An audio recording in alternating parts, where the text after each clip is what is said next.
মাইকটো কি আছে চাব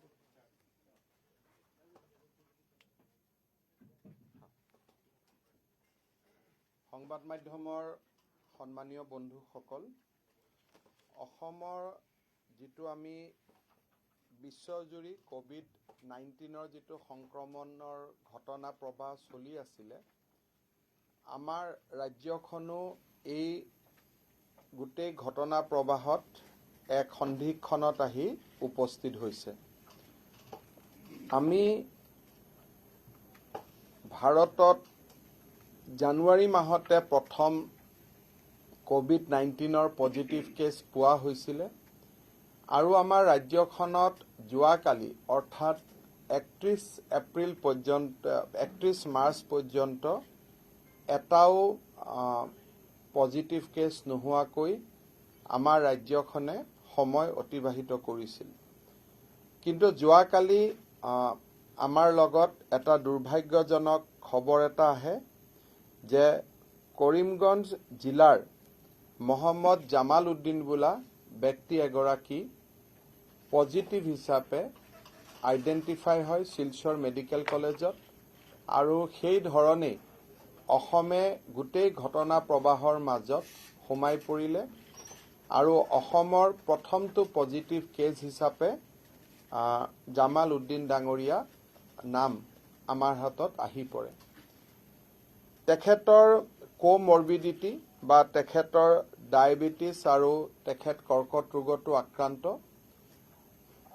অৱশ্যে যদিও কৰ্কট ৰোগত আক্ৰান্ত তেখেতে ঠিক শাৰীৰিকভাৱে পৰি যোৱা বা একেবাৰে শয্যাগত নাছিলে তেখেতে ইয়াৰ মাজতো নিজৰ কাম-কাজ অব্যাহত ৰাখি থৈছিলে আমি যিখিনি খবৰ সংগ্ৰহ কৰিছো তেখেতৰ গোটেই বেমাৰটোৰ গোটেই ঘটনা প্ৰবাহ এনেকৈ আছিলে যে তেখেতে 5 মাৰ্চত দিল্লীলৈকে গৈছিলে ৰাজধানী এক্সপ্ৰেছৰ জৰিয়তে প্লিজ আজি আৰু এইটো নকৰিব দেই যে টু মাছ অফ ইট আৰু ভাই আপোনালোক দুজনৰ মাজত গেপ কৰক বহক ইমান ডাঙৰ ডাঙৰ কেমেৰা ফটো আহিব আপুনি পিছত যাওক আজি এইটো নকৰিব আমাৰ তেখেতে 5 তাৰিখে গুৱাহাটী দিল্লীলৈকে গৈছিলে ৰাজধানী এক্সপ্ৰেছত দিল্লীত তেওঁ 6 তাৰিখে গৈ পায় 6 তাৰিখে 6ৰ পৰা 10লৈ তেওঁ নিজামুদ্দিন মাৰ্কাজ নিজামুদ্দিন দৰগাহ আৰু মাৰ্কাজৰ মাজত এটা পাৰ্থক্য আছে দৰগাহৰ কাষত নিজামুদ্দিন মাৰ্কাজ এই নিজামুদ্দিন মাৰ্কাজত অনুষ্ঠিত হোৱা সন্মিলনখনত যিখন তবলিকি জামাত বুলি কয় তবলিকি জামাতত তেওঁ অংশগ্ৰহণ কৰে 6ৰ পৰা 10 তাৰিখলৈকে 10 তাৰিখে তেখেত আকৌ ৰাজধানী এক্সপ্ৰেছেদি গুৱাহাটীলৈ আহে আৰু 11 তাৰিখে তেখেতে উপস্থিত হৈ গুৱাহাটীৰ 8 গাঁও কবৰস্থান মছজিদত এটা ৰাতি তেওঁ পাৰ কৰে কবৰস্থান মছজিদৰ পৰা মছজিদত তেখেতে যিসকল ব্যক্তিৰ সংস্পৰ্শলৈ আহিছিল বিশেষকৈ দুগৰাকী ব্যক্তিৰ সংস্পৰ্শলৈ আহে আৰু সেই দুগৰাকী ব্যক্তিৰে চেম্পল আমি কালেক্ট কৰিছো আৰু তেওঁলোকৰ চেম্পল টেষ্টিং চলি আছে সেই সময়ছোৱাতে এই কবৰস্থান 8 গাঁও মছজিদত তেওঁৰ লগত মৰিগাঁও জিলাৰ আৰু এগৰাকী ব্যক্তি আহি ৰাতি সহবাস কৰিছিল সেইগৰাকী ব্যক্তিৰো নাম আমি পাইছো তেখেতে কোনো চিম্পটম দেখুৱা নাই তথাপিতো আমি তেখেতৰ চেম্পল কালেক্ট কৰিছো আৰু তেখেতক আমি কোৱাৰেণ্টাইন কৰিছো তাৰ পিছত তেওঁ ৰাজধানী এক্সপ্ৰেছেদি আকৌ তেওঁ বদৰপুৰলৈ উভতি যায় যোৱাৰ পথত তেওঁ আৰু এগৰাকী ব্যক্তিৰ লগত একেলগে তেওঁ জাৰ্নি কৰে সেই ব্যক্তিগৰাকীৰো আমি চেম্পল কালেক্ট কৰিছো আৰু চেম্পল বৰ্তমান শিলচৰ মেডিকেল কলেজত চেম্পলৰ পৰীক্ষা প্ৰচেছত আছে বা প্ৰচেছ চলি আছে এই ব্যক্তিগৰাকী কাছাৰ কেন্সাৰ কেয়াৰ হস্পিটালত 17 তাৰিখে আহিছিলে কেন্সাৰ হস্পিটালত তেওঁ 18 তাৰিখে ট্ৰিটমেণ্ট লৈ গুচি যায় সেই সময়ত যিকোনো কাৰণে নহওক কিয় কাছাৰ কেঞ্চাৰ হস্পিটালে আমাক এলাৰ্ট কৰা নাছিলে আৰু আমি তেওঁৰ চেম্পল ল'ব পৰা নাছিলোঁ। 18ৰ পৰা 29 তাৰিখলৈকে তেওঁলোকে তেওঁৰ মাজে মাজে জ্বৰ উঠা এনেকুৱা ধৰণৰ খবৰ শুনাৰ পিছত আমাৰ যি ফিল্ডৰ ষ্টাফ আছে সেই ষ্টাফসকল তেওঁৰ ঘৰত 29 তাৰিখে গৈ উপস্থিত হয়। খবৰ লোৱাৰ পিছত 30 তাৰিখে তেওঁৰ চেম্পল কালেক্ট কৰা হয়। চেম্পল দুবাৰ তিনিবাৰ পৰীক্ষা কৰাৰ পিছত যিহেতু তেওঁৰ কেঞ্চাৰ ৰোগী আছে, ব্লাড কেঞ্চাৰ, গতিকে টেষ্টত অলপ কিছু শংকা আছিলে। আমি NIV পুনালৈকে পঠাওঁ আৰু NIV পুনে তেখেতৰ চেম্পলটো আমাক কনফাৰ্ম কৰি দিয়াৰ পিছত যোৱাকালি ভাৰত চৰকাৰে আনুষ্ঠানিকভাৱে তেখেতক অসমৰ প্ৰথমটো পজিটিভ কেছ হিচাপে ঘোষণা কৰে। তেওঁৰ লগত সংস্পৰ্শলৈ অহা যিকেইগৰাকী ব্যক্তি আছিলে, বিশেষকৈ আমি প্ৰথম লিষ্টত তেখেতৰ সংস্পৰ্শলৈ অহা 5 গৰাকী ব্যক্তিক আমি কোৱাৰেণ্টাইন কৰিছোঁ আৰু তেওঁলোকৰ চেম্পল কালেক্ট কৰি থকা হৈছে। এই ঘটনা প্ৰবাহৰ মাজতে আপোনালোকে সকলোৱে জানে যে বৰ্তমান অসমত যিখিনি পজিটিভ কেছ আমি পাইছোঁ তাৰ গোটেই উৎসটো নিজামুদ্দিন মাৰ্কাজৰ যিখন তবলিকি জামাত হৈছিল তাৰ লগতে সংস্পৰ্শ বা তাত অংশগ্ৰহণ কৰিব যোৱা ব্যক্তিসকলৰে বুলি আমি নিশ্চিত হৈ আছোঁ। আজিলৈকে যিখিনি আমাৰ লগত পজিটিভ কেছ আছে বা আমি চেম্পল লৈছোঁ, ভাৰত চৰকাৰে আমাক 456 জন ব্যক্তিৰ নাম সেইদিনাখন নিজামুদ্দিন মাৰ্কাজ বা তাৰ আশে পাশে থকা বুলি 456 জন ব্যক্তিৰ নাম আমাক জনাইছিলে। ইয়াৰ পিছত 91 জন ব্যক্তিৰ নাম আমি 104 নম্বৰত টেলিফোনৰ জৰিয়তে বিভিন্নজনে আমাক 104 নম্বৰত জনালে আৰু আমাৰ IDSP টিমে তলত সংগ্ৰহ কৰাৰ পিছত আমি 91টা আৰু নাম পাওঁ।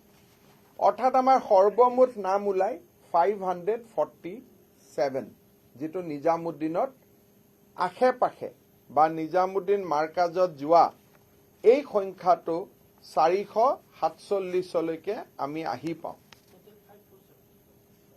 547 এই 547ৰ পিছত প্ৰাথমিক অনুসন্ধান কৰাৰ পিছত আমি 134 জন মানুহ এনেকুৱা ধৰণৰ পাওঁ যিসকলে সেই সময়ত গাড়ী দি ৰাস্তা পাৰ হৈছিলে।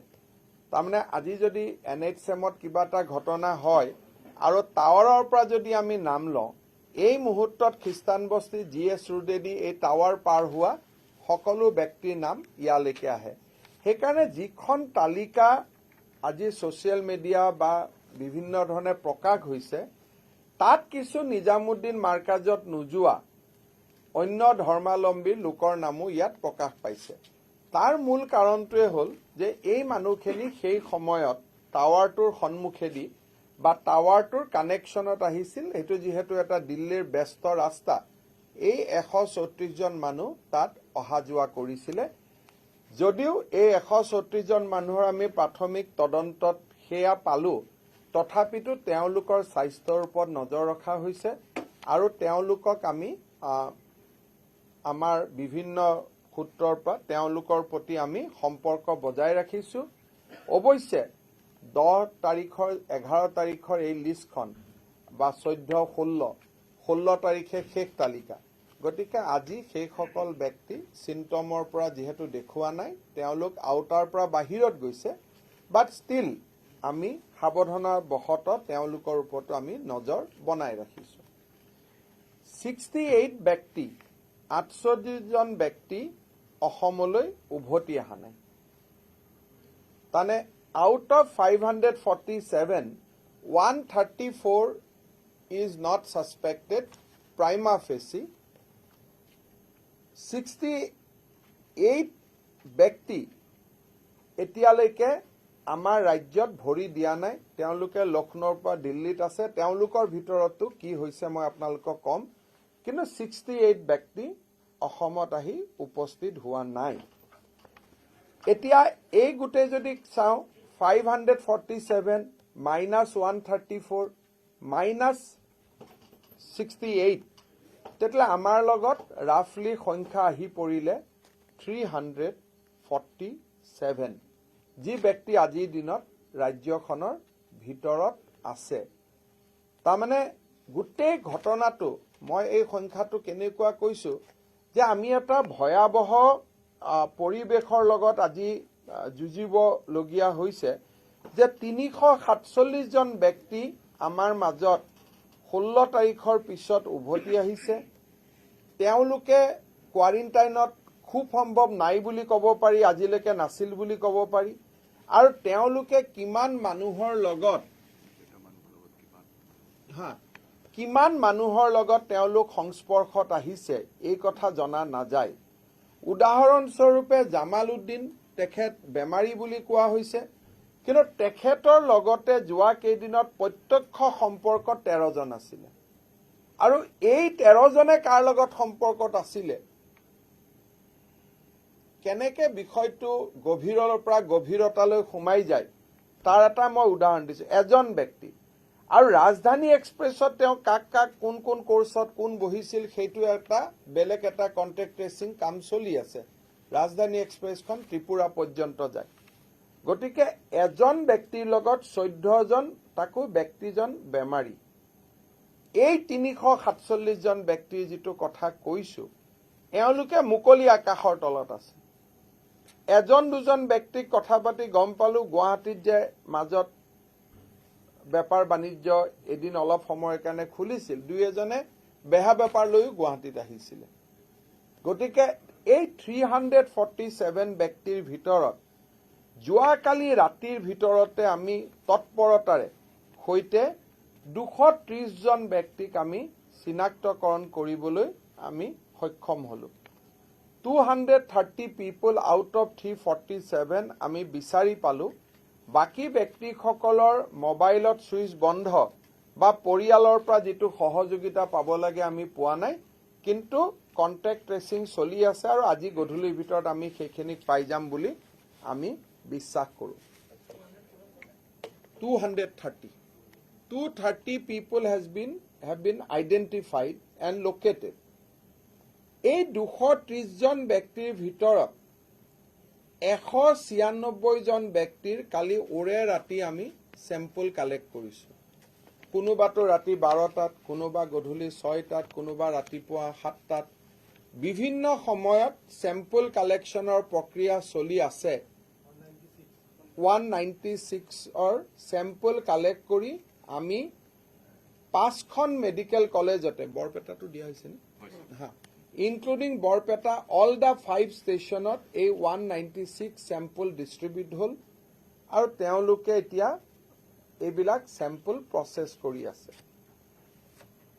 Jorhator pora pua anustanik report pua report mote screening ot positive ulaise aru bibhinno jagat screening ot positive ulaise কিন্তু স্ক্ৰিনিংত পজিটিভ উলালে আমি একাৰণে এনাউন্স নকৰো যে কনফাৰ্মেটৰি টেষ্ট এটা লাগে এজ পাৰ গাইডলাইন আৰু তাৰ পিছতো আমি পুনেক পঠাও পুনে যিকেটা এনাউন্স কৰিব দিয়ে আমি সেইকেটাহে এনাউন্স কৰো গুৱাহাটী মেডিকেল কলেজত আজি আমি আনুষ্ঠানিকভাৱে 4টা পজিটিভ কেছ পোৱা বুলি আমি ক'ব পাৰো অৰ্থাৎ অসমত এই 2টা বজা পৰ্যন্ত এজন কৰিমগঞ্জত আৰু 4টা নতুন কেছ আমি গুৱাহাটী মেডিকেল কলেজৰ স্যাম্পল বিলাকৰ পৰা পজিটিভ পালো এই মুহূৰ্তত অসমৰ পজিটিভ কেছৰ সংখ্যা 5লৈ বৃদ্ধি পালে এই আৰু গধূলিলৈকে ডেফিনেটলি আৰু বৃদ্ধি পাব মই ইনফৰ্মেলি আপোনালোকক এলাৰ্ট কৰি থৈছো যেতিয়াই বৃদ্ধি হ'ব তেতিয়াই মই জনাই দিম বাট ইট ইজ অলমোস্ট শিওৰ কিমান বৃদ্ধি আমি ক'ব নোৱাৰো বাট ডেফিনেটলি বৃদ্ধি হ'ব বুলি আমি ক'ব পাৰো কাৰণ ইন্ডিকেশন ইজ সাচ এজনটো যোৱাকালিয়ে কনফাৰ্ম 4জন আজি কনফাৰ্ম এইটো সম্পূৰ্ণ মই ডিক্লেয়াৰ কৰিছোঁ। ডিক্লেয়াৰ কৰা মাত্ৰে স্ক্ৰিনিং হ'ল, কনফাৰ্মেটৰী হ'ল, NIV পুনেত গ'ল। প্ৰক্ৰিয়াটো সম্পূৰ্ণ নকৰাকৈ ঘোষণা কৰিব নোৱাৰি। এই 4জন সম্পূৰ্ণ প্ৰক্ৰিয়া সম্পূৰ্ণ কৰাৰ পিছতহে মই আপোনালোকৰ আগত ঘোষণা কৰিছোঁ। এই ব্যক্তিসকল হ'ল মহম্মদ আৰছাদ আলী, নলবাৰী জিলাৰ, তেওঁৰ বয়স 19 বছৰ। Mohammad Arshad Ali, age 19 years. মোহাম্মদ হজৰত আলী, জাগিৰোড, 60 বছৰ।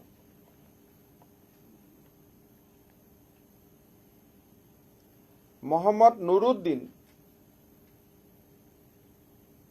জাগিৰোড, 55 বছৰ। আৰু মোহাম্মদ জোনাব আলী, জাগিৰোড, 46 বছৰ। ৰিপিট কৰিব লাগিব নামকেইটা। মোহাম্মদ আৰছাদ আলী, নলবাৰী, 19 বছৰ। মোহাম্মদ হজৰত আলী, জাগিৰোড, 60 বছৰ। মোহাম্মদ নুৰুদ্দিন, জাগিৰোড, 55 বছৰ। মোহাম্মদ জোনাব আলী, জাগিৰোড, 46 বছৰ। এই গোটেই কেইজনে নিজামুদ্দিনৰ তবলিগী জামাতত অংশগ্ৰহণ কৰিছিল আৰু তেওঁলোক সশৰীৰে মাৰ্কাজত উপস্থিত আছিল। গধূলিলৈকে এই সংখ্যা বাঢ়িব। কিমানটো বাঢ়িব মই আপোনালোকক জনাব নোৱাৰিম এতিয়াই, কাৰণ প্ৰচেছ ইজ অন। কিন্তু ধৰি লওক যে অসমে হয়তো ডাবল ডিজিট পাৰ কৰিব। মহম্মদ জনাব আলী ক'ত আছে এইটো? এই 4জন চেম্পল GMCত পৰীক্ষা হৈছে। গোটেইকেইজনে তেওঁলোক এই 5জন যি পেচেণ্ট হ'ল, গোটেইকেইজনৰ 5জনৰ স্বাস্থ্যৰ কোনো অৱনতি ঘটা নাই। 5জনে স্বাস্থ্যত কোনো অৱনতি ঘটাৰ কোনো মানে তেনেকুৱা কোনো ইংগিত নাই আৰু গোটেইকেইজনে ভালে আছে বুলিয়ে আমি ক'ব পাৰিম। আমাৰ চিকিৎসকসকলে তেওঁলোকৰ ইতিমধ্যে চিকিৎসা আৰম্ভ কৰিছে আৰু এওঁলোকৰ ভাল হোৱাৰ যিটো সংখ্যা, ইয়াৰ নিয়মটো হ'ল যে আজি যিটো পজিটিভ হৈছে, এভৰি 5 দিনৰ মূৰে মূৰে তেওঁলোকৰ আমি চেম্পল লৈ থাকিব লাগিব। আৰু যিটো সময়ত চেম্পলত তেওঁলোকক নিগেটিভ দেখুৱাব যে আজিৰ পৰা আৰু তেওঁৰ চেম্পলটো ভিতৰত নোহোৱা হ'ল, চেম্পলত তেওঁৰ নিগেটিভ দেখুৱাব আৰু নিগেটিভ দেখুওৱা মুহূৰ্ততে আমি তেওঁলোকক ৰিলিজ দিব পাৰিম। সাধাৰণতে আমি যেতিয়া HIV/AIDS বা ষ্টিগমা থকা বেমাৰ হয় আমি নামবিলাক নকওঁ, কিন্তু এই নামখিনি আমি জনহিতাৰ্থে এইকাৰণে প্ৰকাশ কৰি দিছোঁ যে এওঁলোকৰ লগত কোনোবা ব্যক্তি যদি ডাইৰেক্টলি সম্পৰ্কত আছিল, আজিৰ সাংবাদিক মেলৰ জৰিয়তে তেখেতসকলক মই পোনে পোনে ওচৰৰ চিকিৎসা কেন্দ্ৰ, বিশেষকৈ জিলা চিকিৎসা কেন্দ্ৰলৈ আহিবলৈ মই অনুৰোধ কৰিম, যাতে তেওঁলোকৰ আমি চেম্পল কালেক্ট কৰিব পাৰোঁ। এতিয়া বেমাৰী মানুহক বহুত কথা সুধিব পৰা নাযায় যে আপোনাৰ লগত কোন আছিল, আপুনি কাৰ লগত শুইছিলে, কাৰ লগত বহিছিলে, কাৰ লগত ভাত খাইছিলে। এই কথাখিনি বেমাৰী মানুহক বহুত সময়ত সুধিব পৰা নাযায়। সেইকাৰণে সদাশয় ৰাইজে অনুগ্ৰহ কৰি আগুৱাই আহি অসম চৰকাৰক জনালে যে আমি তেওঁৰ সম্পৰ্কত আছিলোঁ। এই বেমাৰটোৰ লগত কোনো ষ্টিগমা নাই। এই বেমাৰটো ভাল হোৱাৰ দিনাখন ভালেই হৈ যাব, যে ইয়াত আৰু ভাল হোৱাৰ পিছত কিবা থাকি যাব তেনেকুৱা কথা নহয়। গতিকে এই বেমাৰটো কনফিডেন্সিয়েল বেমাৰ নহয়। হ'ল সকলোকে জনাই দিলোঁ যে মোৰ হৈছে, তেতিয়া মোৰ লগৰ মানুহখিনি আহি দিলে যে হয় ময়ো এওঁৰ লগত আছিলোঁ। তেওঁলোক কোৱাৰেণ্টাইনত গুচি গ'ল, চেম্পল চেক কৰিলোঁ, চেম্পল টেষ্ট কৰিলোঁ। চেম্পল টেষ্ট কৰাৰ পিছত নিগেটিভ হ'ল, পজিটিভ হ'ল, ট্ৰিটমেণ্ট হ'ল। যিদিনাখন তেওঁ সুস্থ হ'ব, তেওঁ সুস্থই হ'ব, তাৰ পিছত আৰু তেওঁৰ গাত কোনো ধৰণৰ ইয়াৰ বীজাণু থাকি নাযায়। সেইকাৰণে সুস্থ হোৱা মানুহৰ প্ৰতি সমাজৰ কোনো বেলেগ এটা দৃষ্টিভংগীৰ প্ৰয়োজন নাথাকে। তেওঁ বৰঞ্চ সুস্থজনতকৈ বেছি সুস্থ বুলি ক'ব পাৰি, কাৰণ তেওঁৰ শৰীৰত এটা ইমিউনিটি ডেভেলপ কৰে আৰু দ্বিতীয়বাৰৰ কাৰণে তেওঁৰ আক্ৰমণ হোৱাৰ সংখ্যাটো বা আক্ৰমণ হলেও বীজাণুৱে তেওঁক বশ কৰিব পৰা যিটো ক্ষমতা সেইটোৰ পৰা তেওঁ বহুতখিনি পৰিমাণে শক্তিশালী হয়। সেইকাৰণে আমি নামখিনি জনহিতাৰ্থে প্ৰকাশ কৰিছো যাতে এখেতসকলৰ লগত সংস্পৰ্শত থকা সকলো ব্যক্তি আমাক আহি এই ঘটনাখিনি বা কোনোবা যদি লিংকত আছিল জনাই দিয়ে। মই 3বাৰ কলো যে গোটেই কেইজন ব্যক্তি নিজামুদ্দিন মাৰ্কাজৰ লগত জড়িত, গোটেই কেইজন নিজামুদ্দিন মাৰ্কাজত সশৰীৰে উপস্থিত থকা ব্যক্তি। দে আৰ ফাৰ্ষ্ট লেয়াৰ। তেওঁলোকে মাৰ্কাজৰ পৰা উভতি আহি পেলাই আজি ইমান দিন চিন্টম আছিলে জনোৱা নাছিলে। কালি ৰাতিপুৱাৰ পৰা ভাৰত চৰকাৰৰ তালিকাখন পোৱাৰ পিছত আমি তৎপৰ হোৱাৰ পিছত অভাৰনাইট আমি এই কামখিনি কৰিব পাৰিলো। কিন্তু তেখেতসকলে যদি আগতে আমাৰ কথা শুনি কোৱাৰেণ্টাইন বা আমাৰ লগত যোগাযোগ কৰিলেহেঁতেন আজি হয়তো আৰু বহুত মানুহক আমি স্প্ৰেড হোৱাৰ পৰা বচাব পাৰিলোহেঁতেন। এতিয়াতো আমি কোনেও নাজানো কিমান স্প্ৰেড হৈছে। ইয়াৰ উপৰিও আমাৰ লগত আৰু এখন তালিকা আছে। এই তালিকাখনো ইম্পৰ্টেণ্ট কিয়, দিল্লীত যেতিয়া আমি নিজামুদ্দিন মাৰ্কাজত আছিলো তাত এটা নিয়ম আছে যে এখন থালত কিবা 6খনে একেলগে খিচিৰি খায়। এনেকে খিচিৰি একেটা থালতে এনেকে খাই গৈ থাকে। এতিয়া একাংশ মানুহ উভতি আহিলে, একাংশ মানুহ থাকি গ'ল। থাকি যোৱা মানুহৰ যদি দিল্লীত পজিটিভ হৈছে তেতিয়া তেওঁৰ কাষত খোৱা মানুহজনৰতো পজিটিভ হ'ব। সেইকাৰণে দিল্লীত যি 68 জন মই থাকি আহা বুলি কৈছো তাৰো 4 জন পজিটিভ হৈছে। তেওঁলোক অসমত নাই, কিন্তু সেই 4 জনৰ লগত এই নিজামুদ্দিন মাৰ্কাজত এই 4 জনৰ লগত যদি দিল্লীত কোনোবা সম্পৰ্কত আহিছিল বা একেখন থালতে ভাত খাইছিল বা একেলগে শুইছিল, তেওঁলোকক আমি যদি আজিৰ দিনতো ট্ৰেছ কৰিব পৰা নাই, সেই সদাশয় ব্যক্তিসকলো যাতে আমাৰ আগত আহি আমাক জনাই 104ত যাতে ফোন কৰে। কাৰণ গোটেইবোৰ আপোনালোকে যদি চাই যে 347টো গুচি আহিলে, 68 জনহে তাত থাকিলে। এই 4 জন পজিটিভৰ লগত যদি কোনোবা এই 347 জনৰ ভিতৰত একেলগে আছিল আৰু আমি তেওঁক এতিয়াও বিচাৰি পোৱা নাই, কাৰণ এতিয়াওতো আমি 347ৰ 230হে বিচাৰি পালো, 117 জন ব্যক্তিকতো বিচাৰিয়ে পোৱা নাই।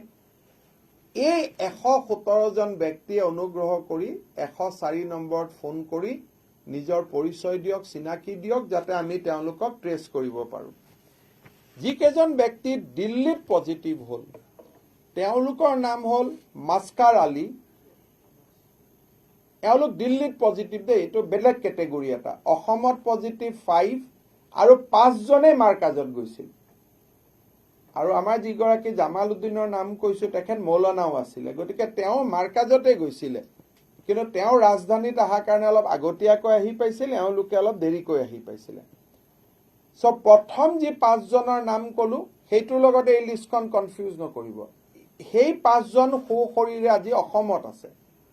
এই 4 জন NCD দিল্লীত আছে, আমাৰ ওচৰত নাই।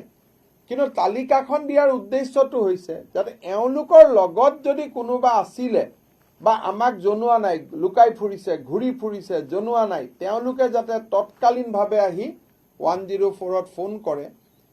এওঁলোকৰ নাম হ'ল নাস্কৰ আলী, বাস্কা জিলাৰ। N for Nagaland, Naskar Ali, Baska, 72 years. নেক্সটজন হ'ল ফাহাৰুদ্দিন, এওঁ বাস্কাৰ, 48 বছৰ।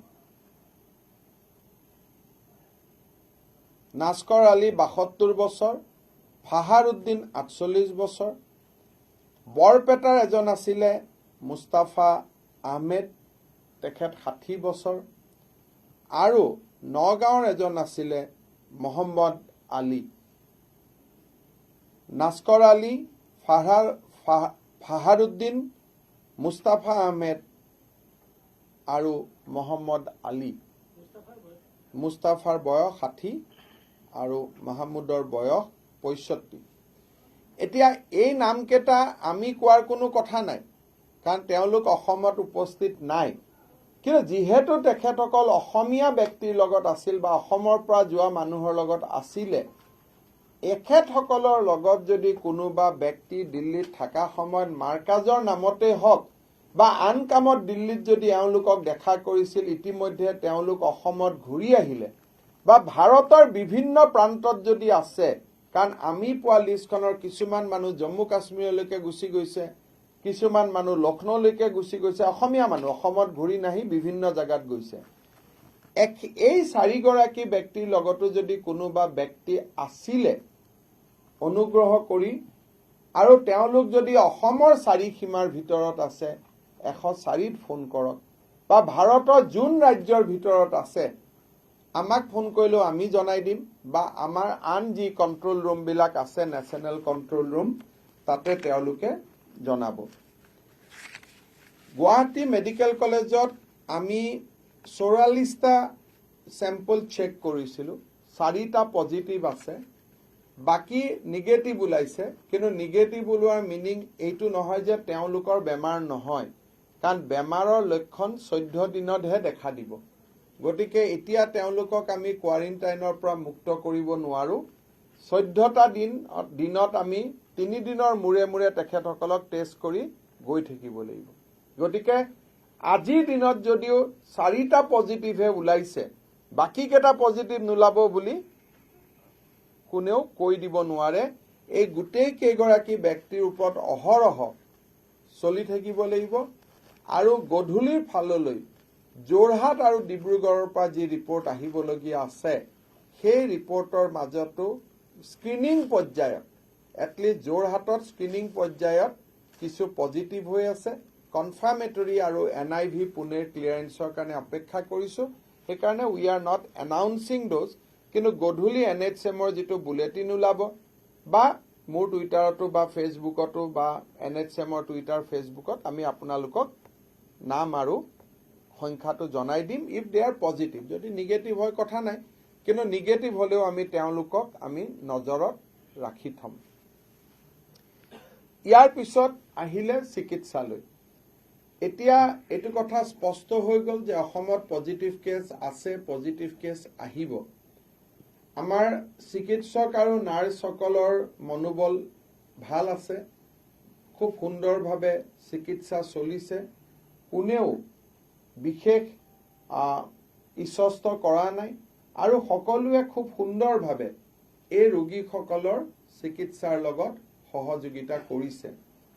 আমিও ডক্টৰসকলৰ যাতে পাৰ্চনেল প্ৰটেকশ্যন বা নিৰাপত্তাৰ ক্ষেত্ৰত কোনো কম্প্ৰমাইজ নহয়, সেইকাৰণে এই সময়ছোৱাত আমি অসমত প্ৰায় 9,000 পাৰ্চনেল প্ৰটেকশ্যন ইউনিট সংগ্ৰহ কৰিবলৈ সক্ষম হৈছোঁ আজিৰ দিনত। N95 মাস্ক আমি প্ৰায় 80,000 আমি সংগ্ৰহ কৰিবলৈ সক্ষম হৈছোঁ আৰু ট্ৰিপল লেয়াৰ মাস্ক আমি ইভেন গাঁৱৰ আশা কৰ্মী পৰ্যন্ত পঠাইছোঁ আৰু 8 লাখ আজিৰ দিনত আমাৰ ইয়াত মজুদ আছে। চিকিৎসক আৰু নাৰ্ছসকলৰ নিৰাপত্তা বা তেওঁলোকৰ পাৰ্চনেল প্ৰটেকশ্যনৰ কাৰণে এই ভৱিষ্যতলৈ কি হ'ব মই নাজানো, কিন্তু আজিৰ দিনত যিটো পৰিৱেশ আছে তেওঁলোকৰ লগত জোৰা মাৰিবৰ বাবে আমি সক্ষম আছোঁ। ইয়াৰ লগে লগে মই আৰু এটা সৰু কথা এটাৰে মই সামৰণি মাৰিম, তাৰপিছত আপোনালোকে ক'ব। এই সময়ছোৱাত COVID-19ৰ সৈতে যুঁজিবলৈ 6,252 গৰাকী সদাশয় ব্যক্তিয়ে অসম আৰোগ্য নিধিলৈকে দান আগবঢ়াইছে আৰু আজি পৰ্যন্ত আমি 8,28,53,926 টকা আমি সংগ্ৰহ কৰিবলৈ সক্ষম হৈছোঁ আৰু এই গোটেইখিনি টকাৰ সৎব্যৱহাৰ কৰি ইয়াৰ উপযুক্ত ক'ত কি ধৰণে টকাটো ব্যৱহাৰ হ'ল তাৰ আমি হিচাপ নিকাচ ৰাইজৰ আগত দাঙি ধৰিম। এই মুহূৰ্তলৈকে 6,252 গৰাকী ব্যক্তিয়ে সদাশয় লোকে অসম আৰোগ্য নিধিলৈ বৰঙণি আগবঢ়াইছে আৰু মই ভাবোঁ যে অনাগত দিনত আৰু ৰাইজৰ পৰা আমি সহযোগিতা পাম। কেছ আহিছে যি ধৰণে কেছ আহিব বুলি ভাবিছিলোঁ সেই ধৰণে নাহিলে। বহুতৰ সন্দেহ আছিল যে কেৰালাৰ পৰা উভতি অহা, বাংগালুৰুৰ পৰা উভতি অহা আমি তেওঁলোকৰ হাতত ৰোগ পাম, সন্দেহ আছিল।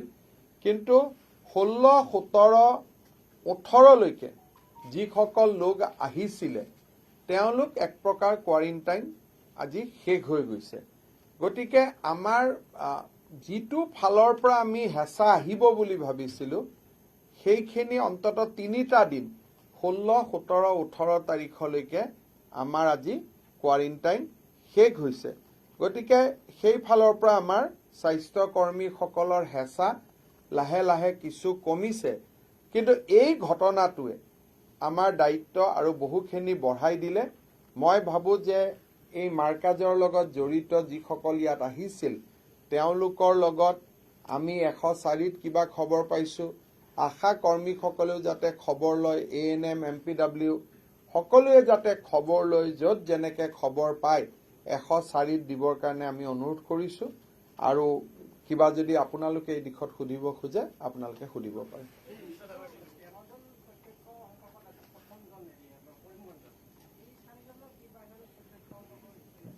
যি 4জনৰ ডেফিনেটলি প্ৰত্যক্ষ সম্পৰ্ক থাকিব। আমি জাষ্ট আধা ঘণ্টা আগত ৰিজাল্ট পাইছোঁ। এতিয়া কনফাৰ্ম হোৱাৰ লগে লগে তেওঁলোকৰ কণ্টেক্ট ট্ৰেচিং আৰম্ভ হ'ব। কিন্তু এইটো নিশ্চিত থাকক, কাৰণ তেওঁলোকতো কোৱাৰেণ্টাইনত নাছিলে। এটলিষ্ট জাগিৰোডৰ পেচেণ্টখিনিৰ কথা আমাৰ মন্ত্ৰী ডাঙৰীয়াই জানেই, ধুনীয়াকৈ ঘূৰি আছিলে। 2জন মানে গুৱাহাটীত ইয়াৰ ভিতৰতে ব্ৰইলাৰ বিক্ৰী কৰিব আহিছিলে। গতিকে এওঁলোকতো ঘূৰি আছিলে। গতিকে এই কণ্টেক্ট ট্ৰেচিং দীঘলীয়া হ'ব আৰু খুব সাৱধানে লকডাউন মানা। এটা খুব আমি ক্ৰিটিকেল ষ্টেজত অসম আমি সোমাই গৈছোঁ। সেইকাৰণে খুব বেছিকৈ লকডাউন মানা, অচিনাকি মানুহৰ পৰা বেহা বেপাৰ নকৰা আৰু কিবা খাদ্য বস্তু বিতৰণৰ নামতো ডাঙৰ ভিৰ এটা কৰি নোলোৱা। এতিয়া মই দেখা পাইছোঁ যে আন এটা কাম আমি আৰম্ভ কৰিছোঁ যে খাদ্য বস্তু বিতৰণৰ নামত এখন ডাঙৰ সমাজ বহি যায়।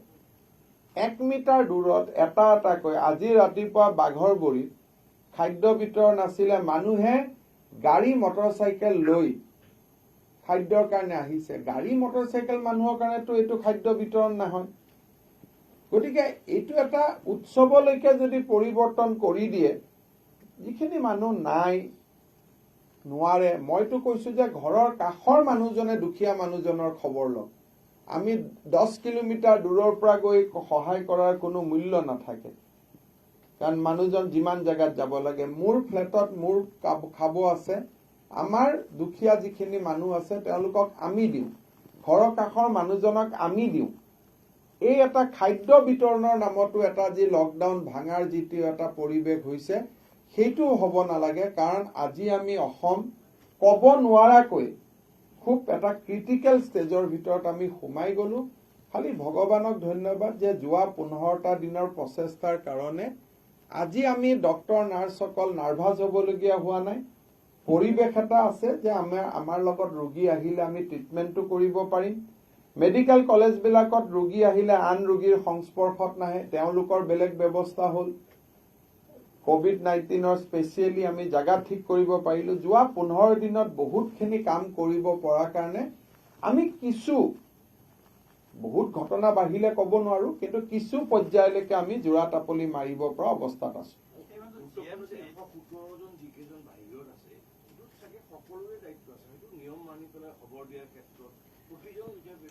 যিসকল 347ৰ আমি 230 ট্ৰেছ কৰিব পাৰিলোঁ, 117জন ব্যক্তিক ট্ৰেছ কৰিব পৰা নাই।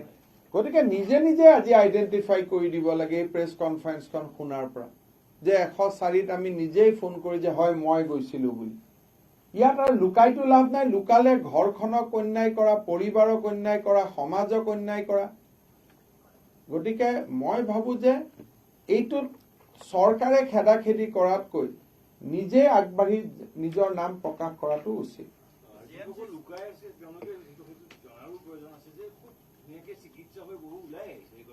চিকিৎসা হ'ব, যিসকল আক্ৰান্ত হৈছে তেওঁলোক সুস্থ হৈছে।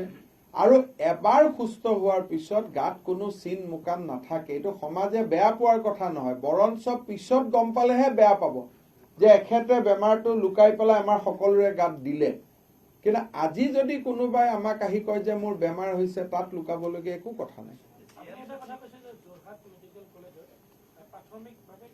সেই ডাটাটো মই যিহেতু টুইটত অলপ পিছত দিম বুলিয়ে কৈছো, সেইটোৰ ওপৰত আৰু আমি প্ৰশ্ন কৰিব নালাগে। সংখ্যাত আপোনালোক পিছ নপৰে, সংখ্যা মই জনাই দিম।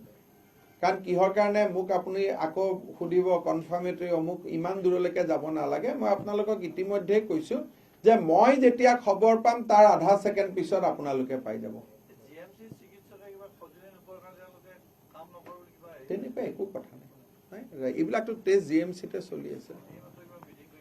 কোনোবাই যদি চাওক, কোনোবা থাকিব পাৰে গোটেই পৃথিৱীতে ই এটা মহামাৰী, কোনেওতো সঁজুলি বনাব নোৱাৰে, কিন্তু GMCত যদি কোনোবাই ট্ৰিটমেণ্ট নকৰো বুলি কয়, তেওঁলোককতো আমি জোৰ নকৰো, তেওঁলোকক যাবই দিম, খালি পিছত ঘূৰি নাহিব। মানে it is a under epidemic act, everybody is bound to treat. গতিকে কোনোবাই যদি ট্ৰিটমেণ্ট নকৰো বুলি কয়, এপিডেমিক এক্টত যাব, যোৱাত আমিতো কাকো জোৰ কৰিব নোৱাৰো, কিন্তু ঘূৰি নাহিব, কথাটো ইমানেই। কিন্তু মোৰ জুনিয়ৰ ডক্টৰ, ছিনিয়ৰ ডক্টৰ সকলোৰে লগত মিটিং হৈছে। আজি এইবিলাক ৰিজাল্ট যে হৈছে, এইটোতো GMCৰ পৰাই হৈছে। গতিকে আপোনালোকে তথ্য নোহোৱা কথা ক'লে কি হ'ব, তেওঁলোকে মনত দুখ পাব যে আমিতো এইবোৰ কোৱা নাই, তথ্য নোহোৱা কথা কিয় কৈছে। কাৰণ এতিয়া ডক্টৰ আৰু নাৰ্ছসকলৰ মনোবলটো হাই স্পীডত ৰখাটো দৰকাৰ। সাধাৰণতে আমাৰ যিটো ব্ৰেকিং নিউজ আমি কৰি থাকো, একেটা দিন ডক্টৰ আৰু নাৰ্ছৰ ওপৰত নকৰিব, 10 বাৰ কনফাৰ্ম হোৱাৰ পিছতহে কিবা কথা থাকিলে ক'ব। কিন্তু মই কালি লখিমপুৰত গৈছো, তাত ক্ৰিটিকেল পেচেণ্ট আছে, ইমান ধুনীয়াকৈ নাৰ্ছ বাইদেউ ডক্টৰসকলে ট্ৰিট কৰি আছে, মেডিকেলত এটা ইমান ধুনীয়া পৰিৱেশ হৈ আছে। তেনেকুৱা কোনো পৰিৱেশ হোৱা নাই, কিন্তু যাৰ হয়তো ডিউটিয়ে নাই দূৰ দূৰণিলৈকে, তেনেকুৱা কিবা কথা ক'ব পাৰে। দুই এটা আমাৰ ময়ো ডক্টৰ হোৱাটছআপত পাইছো লিখি আছে, কিন্তু পিছত গম পালে এওঁলোক প্ৰাইভেট নাৰ্ছিং হোমৰ ডক্টৰ, GMC ডক্টৰ নহয়। আৰু আমাৰ ডক্টৰ এইবোৰ নকৰে। মইতো টুইটাৰত সদায় দি আছো, ফাইনেল ইয়াৰ ষ্টুডেণ্ট বিলাকে আমি খবৰ দিয়াৰ লগে লগে গৈ গুৱাহাটী ল'ৰা গৈ শিলচৰ পাই গ'ল, শিলচৰৰ ল'ৰা গুৱাহাটীত পাই গ'ল। কিবা আৰুতো একো নাই।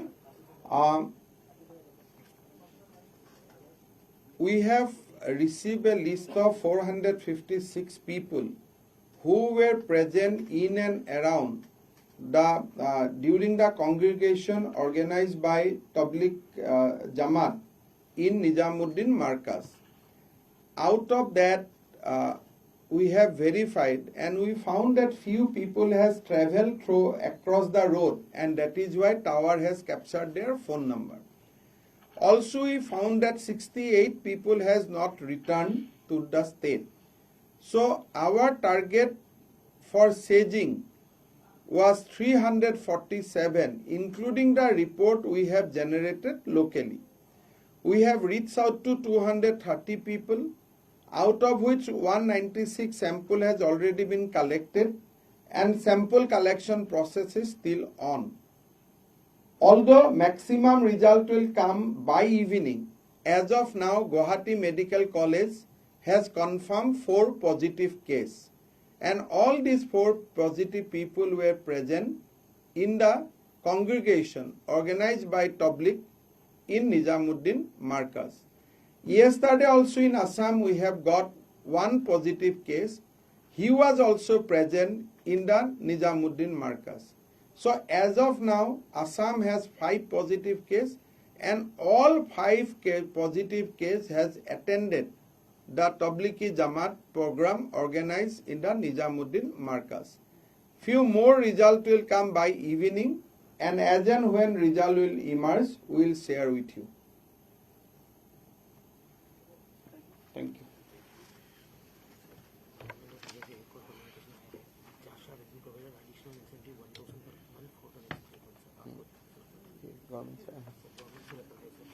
আৰু এটা মই সৰু খবৰ এটা দি লওঁ।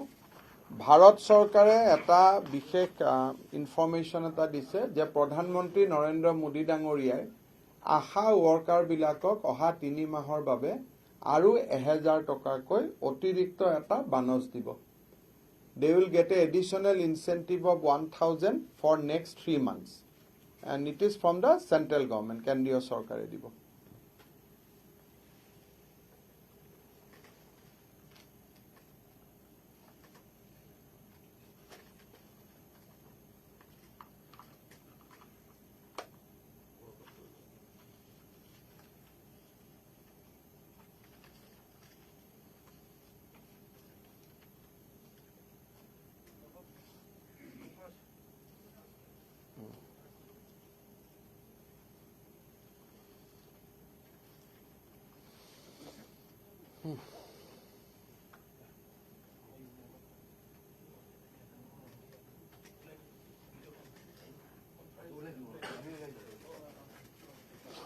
আমাৰ এটা ভিডিঅ' কনফাৰেন্স